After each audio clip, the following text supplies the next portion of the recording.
आज हम हिंदी में 12 लाइनें लिखेंगे और उन 12 लाइनों को मैं इंग्लिश के 12 टेंसेस से रिलेट करूँगा। कैसे एक लाइन को इंग्लिश में 12 टेंसेस से रिलेट करते हैं, उनका एंड 12 टाइप से अलग अलग तरीके से कैसे होता है, बहुत ईजी रहेगा। गाइस, अगर आप हिंदी मीडियम स्टूडेंट हैं, अगर आपने टेंसेस कभी नहीं सीखे या फिर सीखे तो आपको समझ नहीं आए हैं, ये छोटी ट्रिक्स आपके टेंसेस को इतना इजी बना देगी कि आपको दोबारा कभी टेंसेस सीखने की जरूरत नहीं पड़ेगी। Let's start guys. हम एक लाइन को लिखते हैं। सबसे पहले मैं जाता हूँ को हम 12 टाइप में कन्वर्ट करेंगे। नंबर 1, वह जाता हूँ लिख लेते हैं हम, मैं से नहीं करते हैं। वह जाता है, राइट। नंबर 2, वह जा रहा है।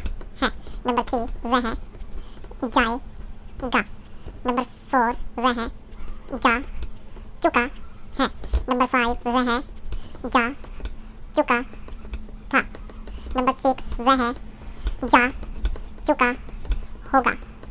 नंबर 7, वह जा रहा होगा।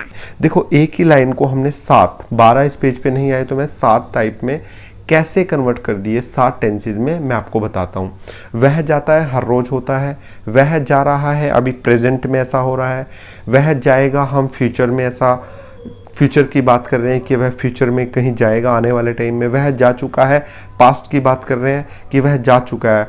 वह जा चुका था पास्ट की बात कर रहे हैं, लेकिन चुका है और चुका था में भी एक फ़र्क है। जब आप कोई लाइन बोलते हैं, जैसे जब मैं स्टेशन पहुंचा तो ट्रेन जा चुकी थी, ना कि हम ऐसे बोलते हैं जब मैं स्टेशन पहुंचा तो ट्रेन जा चुकी है। चुका था कम यूज़ होता है, चुका था तब यूज़ होता है जब पास्ट सिंपल यूज़ होता है। जैसे जब मैं वहाँ गया तो वह पढ़ा चुका था, और चुका है एक अलग वे से यूज़ होता है। जैसे एक टीचर अपने बच्चों को बोलता है मैं क्लास ले चुका हूँ, तो चुका हूँ चुका था का रूल और यूज़ आपको मालूम पड़ गया होगा। चुका होगा, इमेजिनेशन पे चुका होगा यूज़ होता है। जैसे कोई काम हो चुका होगा लेकिन हमें पक्का मालूम नहीं है। जैसे टीचर क्लास ले चुका होगा, दुकान बंद हो चुकी होगी। हम सोच रहे हैं कि ऐसा हो चुका होगा या हो गया होगा। गया होगा भी इसी में यूज़ होता है, चुका होगा भी यूज़ होता है, लेकिन पक्का नहीं है। फॉर एग्जाम्पल, कोई दुकान रात के 9 बजे बंद होती है और अभी 9:05 हुए हैं, तो मुझे मेरे पापा बोल रहे हैं कि जाके उस दुकान से कुछ सामान ले आ। तो मैं पापा को क्या बोलूँगा? दुकान बंद हो चुकी होगी। क्यों? क्योंकि वो 9 बजे बंद हो जाती है और 9:05 हुई पड़ी है। तो एज चुकी होगी मैं क्यों बोल रहा हूँ? चुकी है मैं क्यों नहीं बोल रहा हूँ? क्योंकि मैं अंदाज़ा लगा रहा हूँ कि ऐसा हो चुका होगा। अगर मैं वहाँ पहुँचता हूँ और मैं देखता हूँ कि दुकान बंद है, तो मैं पापा को फ़ोन करके क्या बोलूँगा? पापा, दुकान बंद हो चुकी है, क्योंकि अब वो मेरे सामने दिखाई दे रही है। जब मैं इमेजिनेशन करता हूँ तो चुका होगा में यूज़ होता है। जब मैं पक्का होता हूँ, श्योर होता हूँ, तो चुका है में यूज़ होता है। रहा होगा, ये भी इमेजिनेशन है।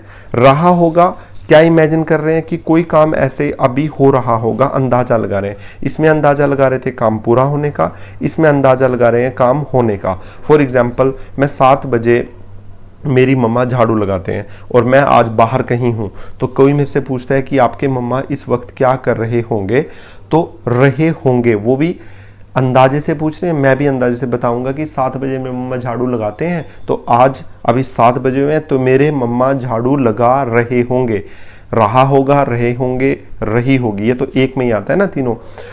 मतलब इमेजिनेशन कर रहे हैं हम किसी काम के होने का। यहाँ इमेजिनेशन कर रहे थे किसी काम के पूरा होने का, यहाँ इमेजिनेशन कर रहे हैं किसी काम के चलने का। जब हम नॉर्मली हिंदी भी बोलते हैं गाइज, तो हम इन बातों का यूज़ करते हैं लेकिन हमें मालूम नहीं पड़ता। जैसे अभी मैं पार्क नहीं जाऊंगा, पार्क तो बंद हो चुका होगा। अभी जिम बंद हो चुका होगा, अभी मैं जिम नहीं जाऊंगा। अब मैं जिम नहीं जाऊंगा, जिम बंद हो चुका होगा।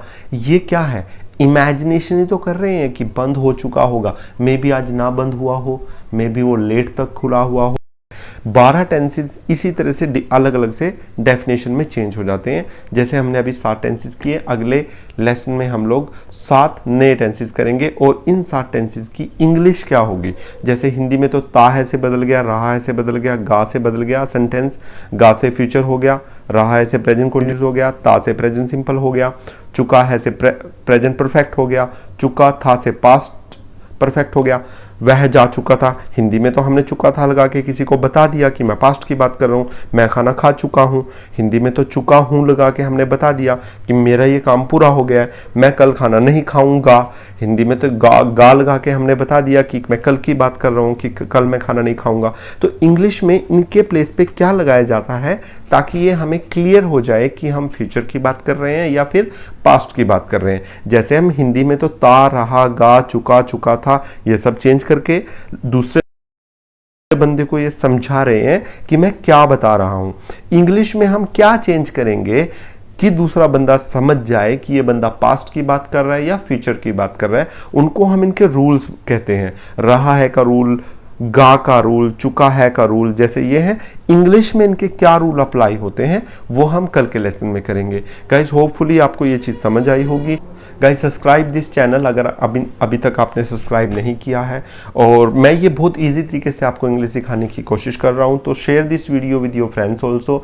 After teaching these all lessons या after teaching these tenses I will definitely give you a call और give you a message if I feel you have worked hard with my lessons, so I will definitely talk to you in English and I will make you practice also. So guys, thank you very much once again. Bye bye, take care.